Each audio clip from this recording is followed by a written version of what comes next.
Hey guys, Carl Brown, guitarlessons365.com, and here we're going to take a look at Phil Keaggy's second solo in Follow Me Up. Now we started with that same little chromatic line we did in the previous video, and then we get to the 20th fret here when the solo actually starts, and it's a huge gradual two whole step bend. So, alright, then come over to the 15th fret, and that's just 15th fret on the high E, 17th on the B, back to the 15th fret on the high E, and then to the 15th fret with your third finger now, whole step bend, and then grab the high E 12th fret. So we got, so he's kind of like working his way down those two strings by doing an assortment of bends. All right, then we have this lick.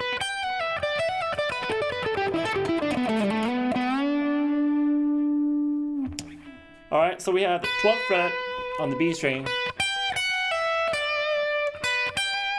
And then 15 on the high E, pull off 14 to 12. Over to the 15th fret on the B string.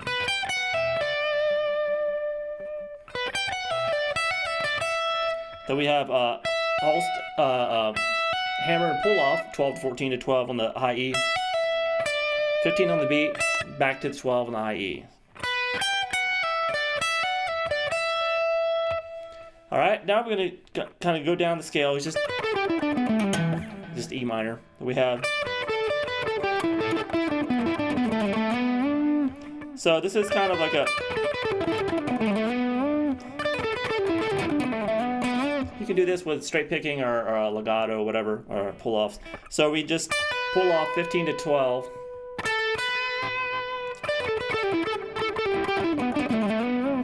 I probably wouldn't play it like that. You play 15 to 12 and then come over to the 14th fret on the G string.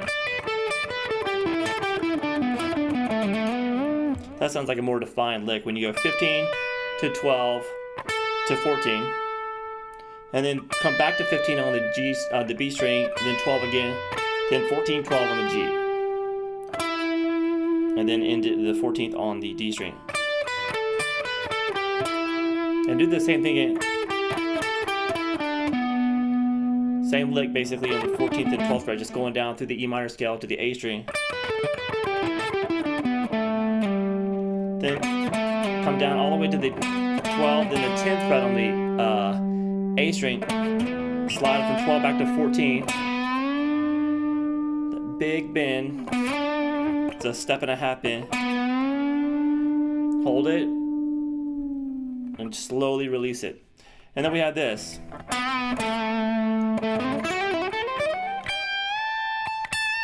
Alright, so that's just, we got whole step, half step bend and release, the 9th fret on the D to the 12th fret on the A string. Alright, now we're going to do an ascending scale thing, mostly hammer-ons and pull-offs.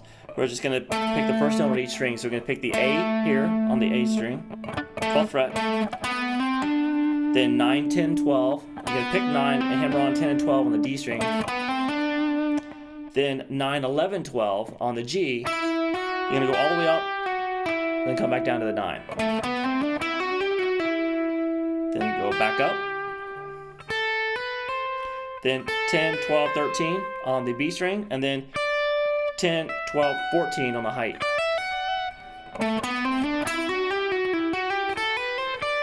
Now if you feel more comfortable using these three fingers,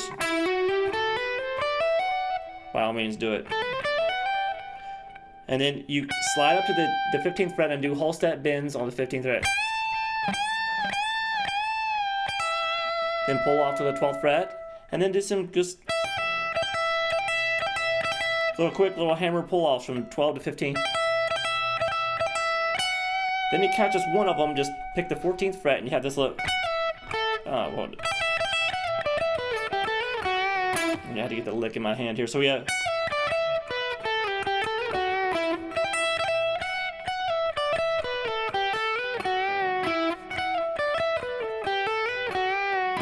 so we have 14, slide down to 12, then pick 10, 12, then 12 on the B string, slide down to 10, then 8 to 10, slide back up to 12.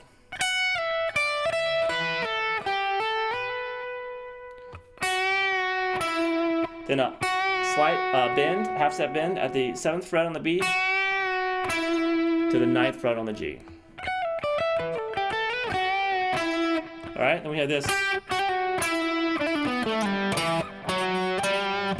So we get 8 on the B string, quick hammer pull, 7 to 8. Over to the 9th fret on the G. Then we have then quick hammer pull from 7 to 9 on the G.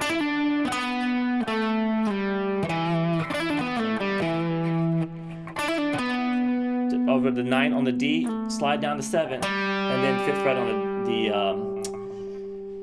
the D string. So and then we're going to end it with these 3 notes.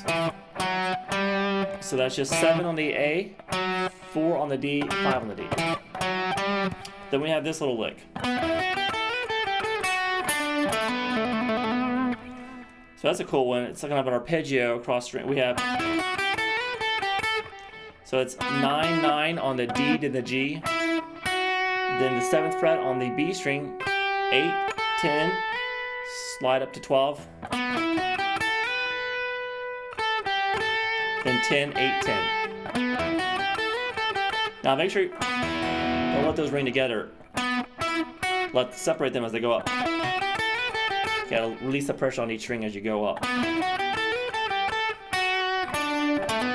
7 on the B, 7 on the G. Trill from 7 to 9 on the D. And then